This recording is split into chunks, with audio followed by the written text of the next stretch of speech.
أعوذ بالله السميع العليم من الشيطان الرجيم بسم الله الرحمن الرحيم الحمد لله والصلاة على أهلها عزيز طلبة السلام عليكم ورحمة الله وبركاته۔ شرح المدوم کتاب سوم درس نمبر 93 میں روزہ کے بقیہ مبتلات کا تذکرہ ہوا چاہتا ہے۔ روزہ کے مبتلات پر گفتگو ہو رہی تھی اور کچھ مبتلات باقی تھے۔ جنابت پر باقی رہنے کا حکم ذکر ہوگا۔ رات کو جنب ہونے سے 2 بار متوجہ ہونے کے بعد سو رہنے کا حکم بھی ذکر ہوگا۔ اسے مبتلات میں سے شمار کیا جاتا ہے۔ متعلقہ مسائل اور فروعات ذکر ہوں گے۔ فقہی آراء اور نظریات کا جائزہ لیا جائے گا۔ شہید ثانی کی تحقیق اور تجزیہ و تحلیل بھی پیش ہوگا اور عبارت کی تشریح اور تطبیق بھی پیش کی جائے گی۔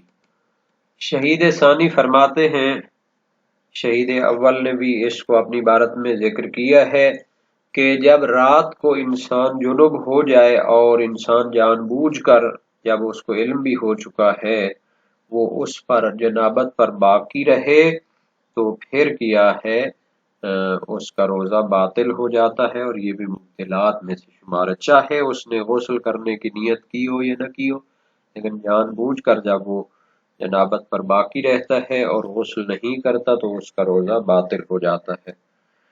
ایک اور مبتلات میں سے ہے کہ رات کو جنب ہوتا ہے اور 2 بار متوجہ ہونے کے بعد پھر وہ سو جاتا ہے اور غسل نہیں کرتا، اور جب اٹھتا ہے تو طلوع فجر ہو چکی ہوتی ہے، سحری کا وقت ختم ہو چکا ہوتا ہے، تو پھر بھی اس پر کیا ہوگا، روزہ باطل ہو جائے گا اور اس پر متعلقہ احکام جو روزے کو باطل کرنے کے ہوتے ہیں وہ آ جائیں گے۔ اس میں بھی ہے کہ جب جنابت کی حالت میں طلوع فجر ہو جاتی ہے تو پھر اس میں یہ تھا کہ جنابت ہونے کے بعد 2 مرتبہ وہ متوجہ ہو چکا تھا، تو پھر اس کے روزے کو کیا ہے، باطل شمار کیا جائے گا۔ ہاں، اگر وہ رات کو جنب ہو جاتا ہے اور اصلاً متوجہ ہی نہیں ہوتا تو پھر اس کے لیے علیحدہ حکم ہے۔ جیسے یہ تو ایسے ہو سکتا ہے جیسے دن کو کوئی بندہ جنب ہو جاتا ہے تو پھر اس کے روزہ بھی باطل نہیں ہوتا۔ تو عبارت کو پہلے دیکھ لیتے ہیں اور ساتھ میں پھر ان کی دلیلوں کی طرف بھی کریں گے توجہ۔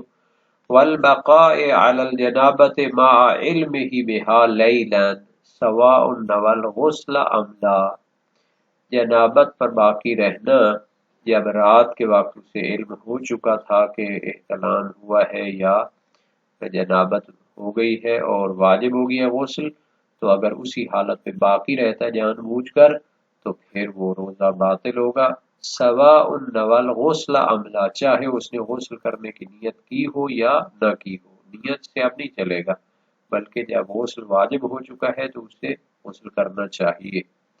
ومعاودة النوم جنبا بعد انتباہتین متأخرتین عن العلم بالجنابت، اور اسی طرح جنابت کی حالت میں وہ سو جاتا ہے بعد اس کے کہ اسے 2 مرتبہ یعنی توجہ ہو چکی تھی علم بالجنابت، جنابت کا علم ہونے کے بعد 2 مرتبہ توجہ ہوئی، رات کو جاگا لیکن پھر تیسری مرتبہ سو گیا تو اس کا روزہ باطل ہو جاتا ہے، یہ مبتلات میں سے ہے۔ وَإِن نَوَى الْغُسْلَ، اگرچہ وہ سونے سے پہلے جب تیسری مرتبہ سو رہا تھا تو غسل کرنے کی نیت کی ہو، اگر تیسری مرتبہ سو جاتا ہے اذا طلع الفجر علیہ جنبا، اور تیسری مرتبہ سونے کے بعد پھر طلوع فجر ہو جاتی ہے اور جنابت کی حالت میں وہ پڑا رہتا ہے، غسل نہیں کر سکتا۔ لا بمجرد النوم کذالک، لیکن صرف اگر وہ کیا ہے سو جاتا ہے اور طلوع فجر سے پہلے پھر ایک مرتبہ بیدار ہو کر غسل کر لیتا ہے تو صرف سونے سے، تیسری مرتبہ سونے سے بس روزہ باطل نہیں ہوتا، بلکہ اگر غسل نہ کر سکا اور طلوع فجر ہو گئی تو پھر روزہ باطل ہوگا۔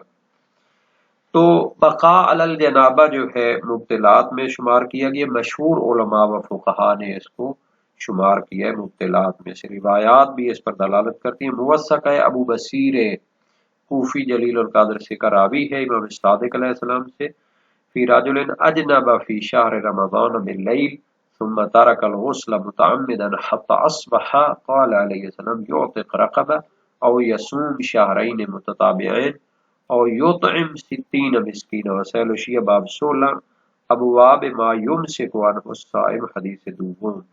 کہ وہ شخص ماہ رمضان کی رات میں مجرم ہوتا ہے پھر جان بوجھ کر غسل چھوڑ دیتا ہے حتیٰ کہ صبح ہو جاتی ہے تو فرمایا ایک غلام آزاد کرے. پرانے دور میں غلام اور کنیزیں ہوتی تھیں.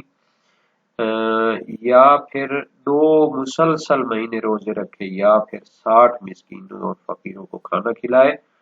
ریاض المسائل میں سید علی طباطبائی جلیل القدر فقی اصولی تھے، فرماتے ہیں انہا قریبۃ من التواتر، یہ ایسی روایات تواتر کے قریب ہیں، اور جو اس کے معارض روایات ہیں جو جواز پر دلالت کرتی ہیں کہ غسل چھوڑ کے بے شک پڑا رہے، محمول علی التقیہ، وہ اضطراری حالات کے تحت صادر ہوئی ہیں، اور اس کے لیے خبر اسماعیل بن عیسیٰ ہے امام رضا علیہ السلام سے، اس سے بھی یہ بات سمجھی جاتی ہے. عن رجل اصابته جنابہ فی شہر رمضان فنام عمدا حتى اصبح ای شیء علیہ قال لا يضره هذا ولا يفطر ولا يبالي فإن نبی عبد اللہ علیہ السلام قالت عائشہ ان رسول اللہ صلی اللہ علیہ وسلم اصبح جنبا من جماع من غیر احتلام.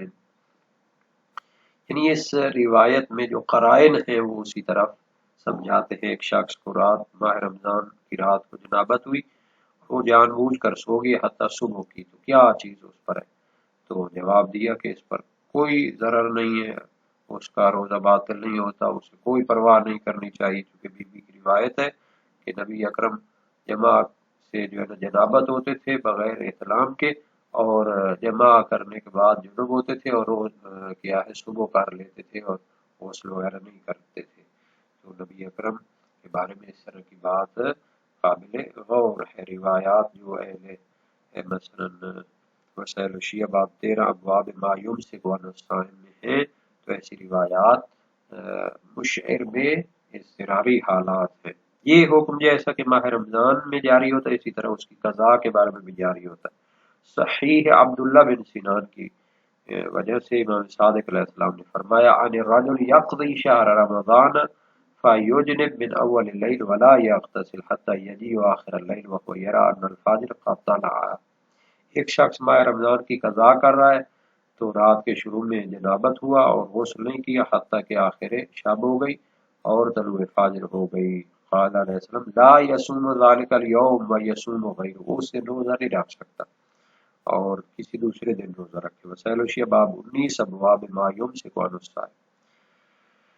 اسی طرح اسی عبداللہ بن سینان کی ایک اور صحیح روایت ہے کاتب ابی الى ابی عبداللہ، میرے والد نے امام صادق علیہ السلام کو خط لکھا کان یقضی شہر رمضان، وہ ماہ رمضان کے قضا روزے رکھ رہے تھے.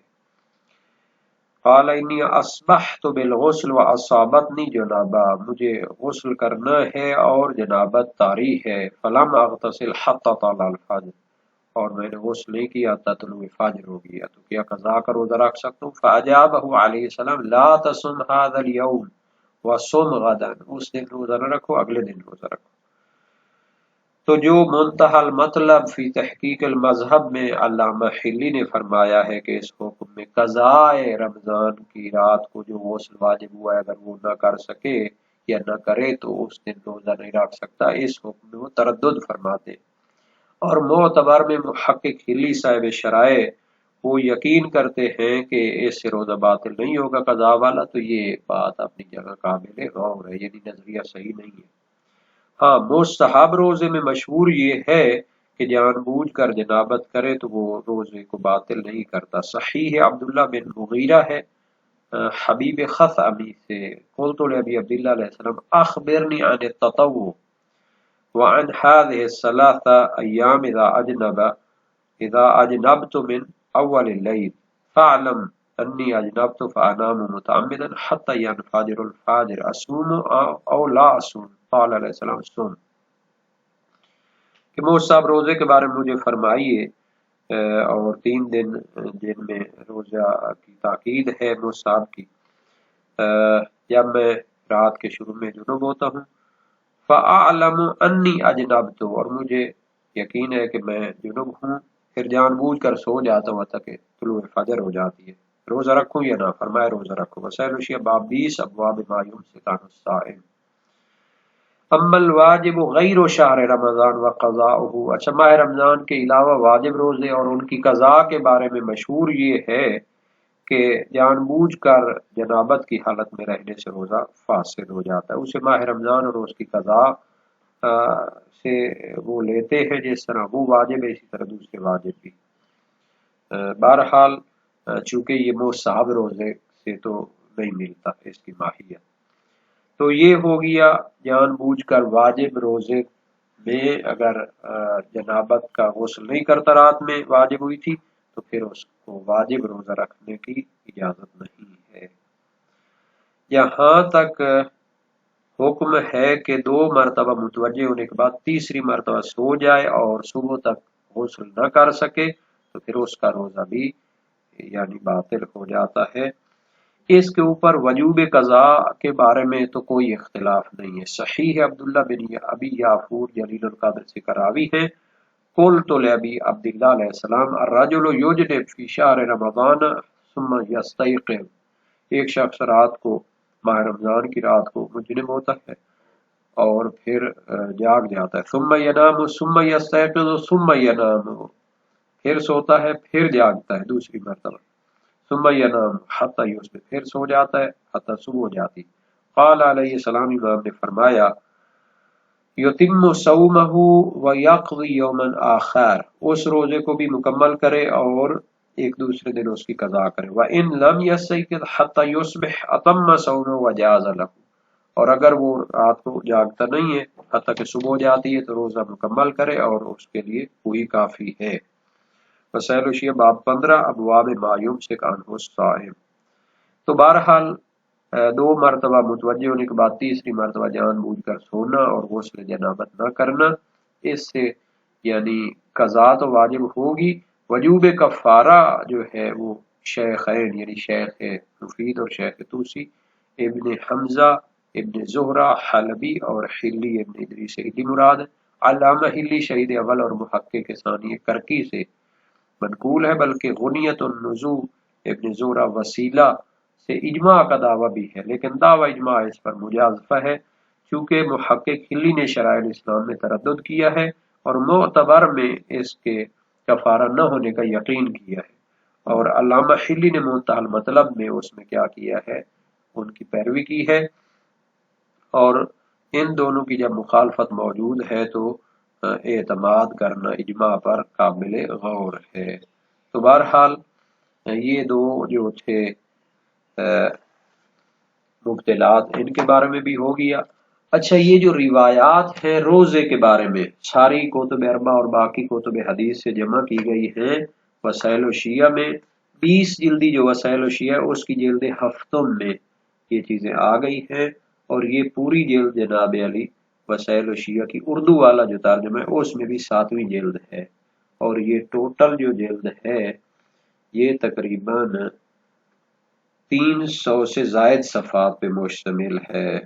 1992 میں اس کا ترجمہ مکمل ہوا اور اس میں ہزاروں روایات موجود ہیں، اور یہ جو ابواب ہیں جن سے روزہ ٹوٹ جاتا ہے یہ اس کے ابتدا میں ہے، یعنی سب سے پہلے جو ہے روزے کے تفصیلی ابواب وجوب اور ان کی نیت کا وہ ہے، اور اس کے بعد ان چیزوں کے بعد جن سے روزہ دار کو باز رہنا چاہیے نہیں رکنا چاہیے، اس میں کل 58 باب ہے۔ تو یہ سارے مبتلات کے بارے میں تفصیلی طور پر روایات کو جمع کیا گیا ہے۔ یہ جو ابواب ہیں 19 یا 15 یا یہ صفحات مثلا 60 کے 70 کے درمیان میں موجود ہیں۔ ایک کتاب جو مبتلات روزہ کے بارے میں دور حاضر کے جلیل القدر فقیہ اور مجتہد علامہ سید سیستانی دامت ذلہ کے فتاوی اور تحقیقات پر مشتمل ہے، فقہ اہل بیت بمطابق فتاوی اللہ العظمہ سید علی حسین سیستانی۔ دوسری جلد جو ناصر عباس نجفی صاحب علامہ نے مرتب کی ہے مصباح القرآن سے شائع ہوئی ہے، سبز رنگ میں ہے۔ اس میں بھی جو ہے اس باس پر تقریباً 100 صفحات پر تفصیل کے ساتھ روزے کے احکام کی تحقیق موجود ہے۔ مبطلات روزہ میں 9 چیزوں کو گنوایا گیا ہے: کھانا پینا، جماع کرنا، استمناء کرنا، مرد اپنے ساتھ یا جماع کے علاوہ کسی دوسرے ذریعے سے کوئی ایسا کام کرے اسے منی باہر آئے۔ آیا یہ چیزیں خواتین کے بارے میں ثابت ہیں یا نہیں، تو اس کی وضاحت بھی مسائل میں کی گئی ہے۔ احتیاط واجب کی بنا پر جان بوجھ کر خدا تعالی، پیغمبر اکرم صلی اللہ علیہ وآلہ وسلم اور ائمہ معصومین پر جھوٹ بولنا۔ احتیاط واجب کی بنیاد پر جان بوجھ کر گاڑا غبار حلق تک پہنچانا۔ اذان صبح تک جان بوجھ کر حالت جنابت پر باقی رہنا۔ اذان صبح تک جان بوجھ کر حالت حیض و نفاس پر باقی رہنا۔ کسی مائع چیز سے حکم نہ کرنا اور جان بوجھ کر قے کرنا۔ تو یہ مبطلات ہیں علامہ سیستانی دامت ذلہ کے نزدیک، اور روزے کے مسائل جو اس کتاب میں بیان ہوئے ہیں وہ بھی نہایت ہی تفصیلی ہیں۔ دوسری جو کتابیں ہیں ان سے بہت زیادہ ہیں۔ اس میں روزے کے مسائل 216 تک بیان ہوئے ہیں۔ جدید مسائل بہت ساری، یعنی مفید اور تحقیقی چیزیں ہیں۔ دیندار طبقے کے لیے ان سے بھرپور استفادہ کرنا چاہیے۔ اور اس کے بعد جو امر بالمعروف کی بات ہے وہ بھی توضیح اور مسائل میں اتنی زیادہ تفصیل سے نہیں آتی، وہ بھی تفصیلی احکام اس میں بیان ہوئے، خصوصاً گناہوں کے بارے میں۔ ان میں سے جو استمناء وغیرہ تھا ان کی تفصیلات یہاں پہ بیان ہوئی ہیں۔ 58 قسم کے گناہان کبیرہ کی تفصیل بیان ہوئی ہے، اور یہ بھی اس کتاب کا خاصہ رہے گا۔ اردو زبان میں جیسے محرمات ہیں، اسی طرح اس کتاب میں بھی علامہ سیستانی دامت ذلہ کے نظریات کو جاننے کے لیے بہت